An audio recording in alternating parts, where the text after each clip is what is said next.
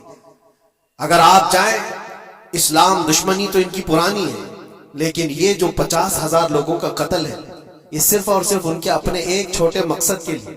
ہو سکتا ہے بہت ساری باتیں, غزہ پٹی ایک ہی علاقہ بچا ہوا ہے فلسطین کا, باقی سب تو یہ قبضہ کر چکے 1947 کے بعد, 48 کے بعد. چھوٹا سا حصہ جو باقی غزہ پٹی جس کی 20 لاکھ کی آبادی, اس علاقے پر اتنی زیادہ کیوں کرورتا ہے, کیوں؟ باقی سب جگہ پر اور بھی دیگر جگہ پر, یروشلم میں, ویسٹ بینک میں, کئی جگہوں پر مسلمان آباد ہیں. یہ غزہ کے لیے کیوں اس قدر سختیاں ہیں؟